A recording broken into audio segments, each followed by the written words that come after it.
Receivable management का revision start करते हैं। इस चैप्टर के अंदर हमें अपने रिसीवेबल को मैनेज करना होता है। रिसीवेबल मतलब डेटर्स, हम कितने समय का उनको उधार दें और उनको डिस्काउंट दें या ना दें।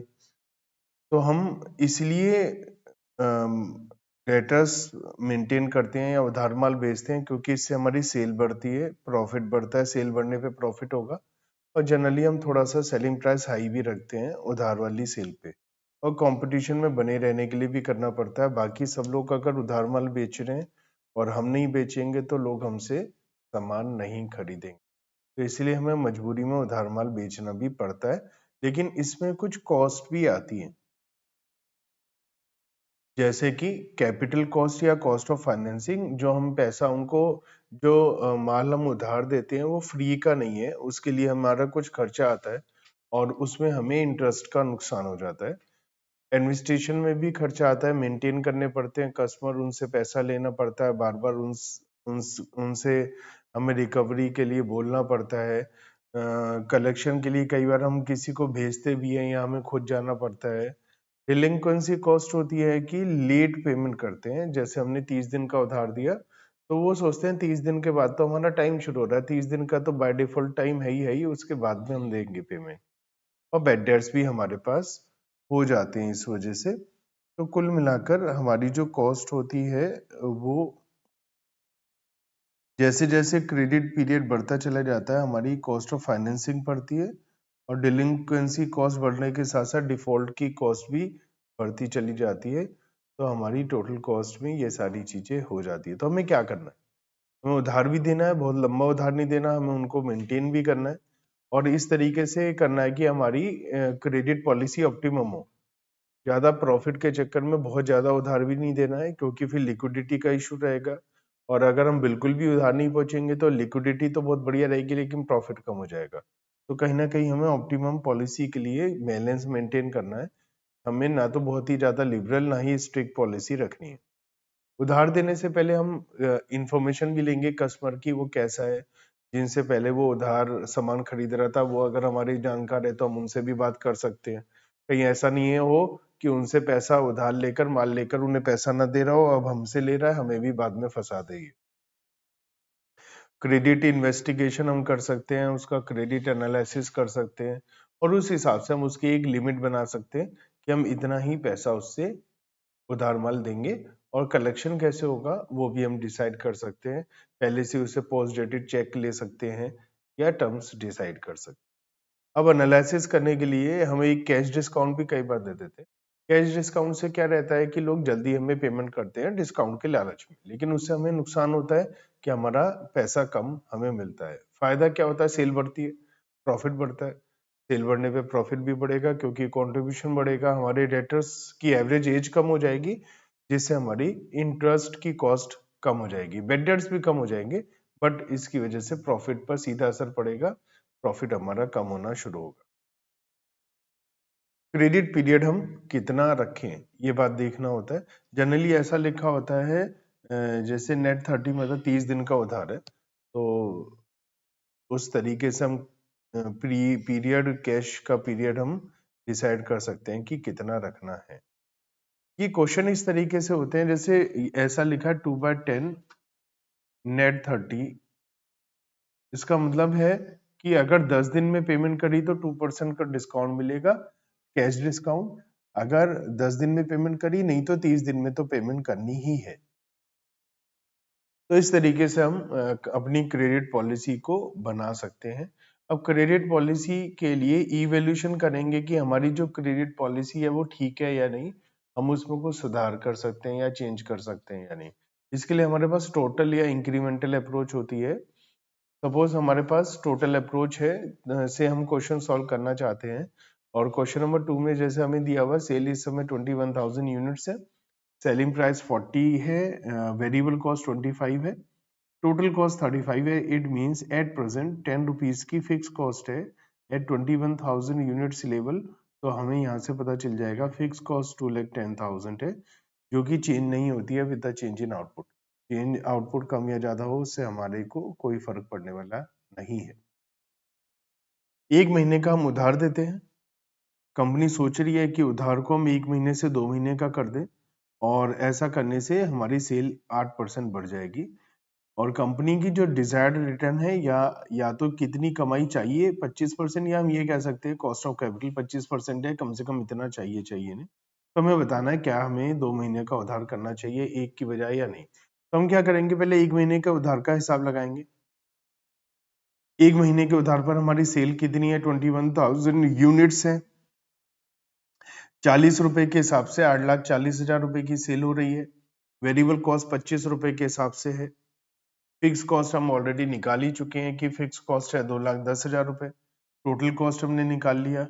फिर हमने निकाल लिया प्रॉफिट कितना हो रहा है बिफोर इंटरेस्ट ऑन कैपिटल, और फिर हम कॉस्ट ऑफ कैपिटल निकाल सकते हैं कि हमारी टोटल कॉस्ट है 7,35,000 एट प्रेजेंट। 25% कम से कम अर्निंग चाहिए, 1 महीने का उधार है, तो ये हमने निकाल लिया 15,313। ये अभी की प्रेजेंट अपॉर्चुनिटी कॉस्ट है या इंटरेस्ट ऑन कैपिटल। अब हम कॉस्ट ऑफ कैपिटल है। अब हम 2 महीने के उधार पे देखते हैं तो सेल हमारी 8% बढ़ के 22,680 22,680 यूनिट्स की सेल हो रही है इनटू 40, क्योंकि सेलिंग प्राइस में कोई चेंजेस नहीं है एंड वेरिएबल कॉस्ट भी 22,680 यूनिट्स के हिसाब से 5,67,000 की हो जाएगी। फिक्स कॉस्ट में कोई चेंज नहीं रहेगा, तो टोटल कॉस्ट हमारी 7,77,000 हो जाएगी। इस पर 2 मंथ्स का हम इंटरेस्ट या अपॉर्चुनिटी कॉस्ट निकालेंगे which will be 32,375 और हमारा टोटल प्रॉफिट 97,825 हो जाएगा, जो बढ़कर 8,136 रुपए बढ़कर आ रहा है।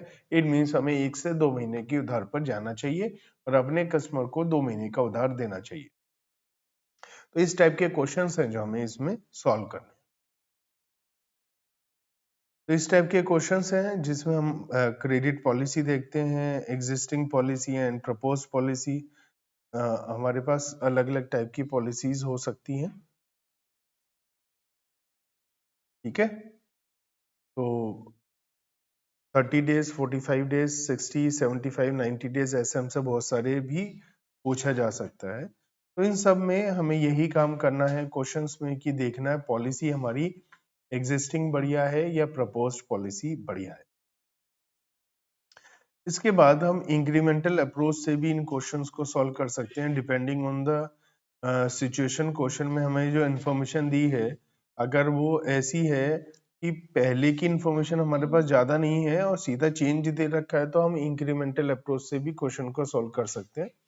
अदरवाइज हमें कोशिश यही करना है कि टोटल अप्रोच से करें, पहले क्या होता था अब क्या हो रहा है। लेकिन अगर पहले का कोई इन्फॉर्मेशन नहीं है और सीधा ये दे रखा है हमारी सेल बढ़कर इतनी हो रही है, इतनी बढ़ रही है, तो हमें मजबूरी में इंक्रीमेंटल बेसिस पे ही करना पड़ेगा। जैसे क्वेश्चन नंबर 18 में वैसे तो एनुअल सेल एग्जिस्टिंग दे रखी है, तो हम टोटल और प्रपोज दोनों ही कर सकते हैं, लेकिन ये सिखाने के लिए कि इंक्रीमेंटल बेसिस से कैसे करते हैं। 5 लाख रुपए 50 लाख की सेल अभी है और अब हमारी 30 डेज की बजाय 45 डेज पर हम जाना चाहते हैं, तो हमारी सेल बढ़कर 55 लाख हो रही है। तो इंक्रीज इन सेल ने 5 लाख लिया विच इज पॉजिटिव, हमारी सेल बढ़ रही है तो हमारे लिए अच्छा है। 80% हमारी वेरिएबल कॉस्ट है, तो 5 लाख की सेल पे 80% 4 लाख की हमारी इंक्रीज इन वेरिएबल कॉस्ट होगी, जिससे हमारा प्रॉफिट डाउन हो जाएगा। फिक्स कॉस्ट में कोई चेंज नहीं होता है। अब फाइनेंस कॉस्ट हमें देखना पड़ेगा पहले कितनी थी अब कितनी है। तो पहले हमारी कॉस्ट कितनी थी, तो हम ये कैलकुलेट कर सकते हैं कि पहले हमारी जो टोटल कॉस्ट थी वो कितनी थी। कैसे पता चलेगा, 50 लाख का 80% हमारा पहले वेरिएबल कॉस्ट था 40 लाख और 6 लाख का हमारा फिक्स कॉस्ट था 46 लाख। तो 46 लाख पे पहले हम 30 डेज का इंटरेस्ट निकालें या कॉस्ट निकालें, और अब हमारी जो नई कॉस्ट है वो 4 लाख से बढ़ गई है, तो अब नई कॉस्ट 50 लाख हो गई 45 डेज के लिए। इन दोनों का डिफरेंस हम कैलकुलेट, अगर हमें ऐसा नहीं करना है तो हम ये भी कर सकते हैं कि 46 लाख, मतलब ये आपके लिए थोड़ा इजी रहेगा। अदरवाइज एक और ऑप्शन है हमारे पास कि कि 46 लाख पर हमने 15 दिन का उधार बढ़ाया है और नई कॉस्ट पर पूरा 45 दिन का, लेकिन इसके मुकाबले आपको ये ज्यादा थोड़ा इजी रहे। तो इंक्रीमेंटल बेसिस से मैं ये कहूंगा कि आप तभी करें जब हमारे पास मजबूरी हो, अदरवाइज आप इंक्रीमेंटल बेसिस से क्वेश्चन को सॉल्व ना करें, टोटल बेसिस से ही सॉल्व करें। इसके बाद आता है कैश डिस्काउंट, कि हम कैश डिस्काउंट अपने कस्टमर को दें। अब कैश डिस्काउंट में क्या रहता है कि क्वेश्चन में ये होता है कि पहले हम कैश डिस्काउंट नहीं देते थे, अब दे रहे हैं तो क्या होगा। तो हम दोनों में पहले क्या होता था, अब क्या होता है, दोनों का टोटल करके कैलकुलेट कर ले। इसको ऐसे ही लिखा होता है 3/10 नेट 30, मतलब 10 दिन में तेने पेमेंट करने पे 3% का डिस्काउंट है, अदरवाइज 30 डेज में पेमेंट करना ही है। तो इन क्वेश्चंस को कैसे सॉल्व करें, जैसे यहाँ पर लिखा हुआ है कि क्वेश्चन नंबर 26 में कि 15 लाख की हमारी सेल हो रही है फिलहाल और 2 महीने का उधार हम देते हैं। कोई इस समय कैश डिस्काउंट हम नहीं दे रहे हैं, लेकिन हम सोच रहे हैं 2/10 नेट 60 करने का, मतलब 10 दिन में पेमेंट करने पे 2% का डिस्काउंट देंगे, अदरवाइज 60 डेज में पेमेंट करना ही है। तो अभी हमारा जो 2 महीने का उधार है वो कम हो करके 1 महीने का हो जाएगा कैश डिस्काउंट की वजह से, क्योंकि बहुत सारे लोग 10 दिन में ही हमें पेमेंट करना शुरू कर, 50% कस्टमर हमें 10 दिन में पेमेंट कर देंगे, एडवांटेज ले रहे हैं डिस्काउंट का। हमारा सेलिंग प्राइस 10 रुपीज है, एवरेज कॉस्ट 8.6 है, हमें बताना है क्या करें। कॉस्ट ऑफ कैपिटल 25% है, 1 महीने में 30 दिन लेना है। तो हम पहले करंट सिचुएशन देखें, हमारी सेल अभी 15 लाख है, हमारी जो कॉस्ट है वो 8.6 के हिसाब से 12,90,000 है, और इंटरेस्ट हमारा 2 महीने का आ रहा है 53,750, तो अभी हम 156,250 के प्रॉफिट पर है। प्रपोज सिचुएशन में सेल में कोई चेंज नहीं है, कॉस्ट में कोई चेंज नहीं है। हाँ, हमारा जो एक डिस्काउंट है उसकी वजह से हमें लॉस होगा, कॉस्ट में आ जाएगा। तो हमारा डिस्काउंट की वजह से हमारा प्रॉफिट कम हो जाएगा। डिस्काउंट कितना होगा, जितनी भी हमारी सेल है हाफ कस्टमर फायदा लेंगे, और डिस्काउंट हमारा 2% है, तो हम 2% का डिस्काउंट निकालेंगे तो वो आ जाएगा 15,000 रुपए। और जो हमारी इंटरेस्ट है वो कम हो जाएगा, क्योंकि टाइम पीरियड हमारा कम हो रहा है। तो जहां हमारा पहले 2 महीने का इंटरेस्ट आ रहा था, अब वो 1 महीने का इंटरेस्ट आएगा, क्योंकि टाइम पीरियड हमारा कम होकर 1 महीना, तो हमारा इंटरेस्ट हाफ हो गया। तो कुल मिलाकर हमारा प्रॉफिट इंक्रीज हो गया। तो हम ये भी लिख देंगे हमारा प्रॉफिट कितना इंक्रीज हो रहा है। तो हमारा 168 125 का प्रॉफिट अब आ रहा है, जो पहले 156 250 का था। हम लिख देंगे प्लस 11,875 रुपीज का प्रॉफिट हो। हम सीधा इंक्रीमेंटल बेसिस से भी कर सकते थे, लेकिन उससे चांसेस बहुत ज्यादा है आप गलत कर दें क्वेश्चन, इसलिए मेरी राय यही है कि आप इसे टोटल बेसिस से ही करें। हाँ, एक कॉलम और बना सकते हैं इसके बाद डिफरेंस का, और वो आंसर आपका इंक्रीमेंटल टाइप का ही आ जाएगा। तो डिफरेंस का एक कॉलम बाद में और बना दें एग्जिस्टिंग प्रपोज्ड के बाद में। अब इसके बाद हमारा कुछ रेशोज होते हैं, जो रेशो अगर हमें दे रखे हैं, जैसे debtors turnover ratio, credit sales upon average receivable या एवरेज डेटर्स होता है, बाई चांस हमें जरूरत पड़ जाए। और ये हमारे average debtors upon credit sales into time, time हो सकता है डेज में, मंथ में, या फिर वीक में। इसे हम ये भी कह सकते हैं कि this divide by debtors turnover ratio, ऐसा भी कह सकते हैं। फिर उसकी वैल्यू डालें तो वो ऐसे आ जाती है, रेसिप्रोकल हो जाती है। डेटर्स टू जहां लिखा हो तो पहले वाले को ऊपर लिखिए डेटर्स, और बाद में जो है उसे नीचे लिख दीजिए करंट एसेट। ऐसे यहाँ debtors to total assets, bad debts to sales, and bad debts to debtors, और इनटू 100 कर देंगे तो ये परसेंटेज में आ जाएगा। तो कोई भी रेशो हमसे पूछा जा सकता है रिलेटेड। अब हम लोग बात करते हैं कि जो जैसे इन्वेंट्री में एबीसी एनालिसिस था, ऐसे ही एबीसी एनालिसिस है रिसीवेबल में।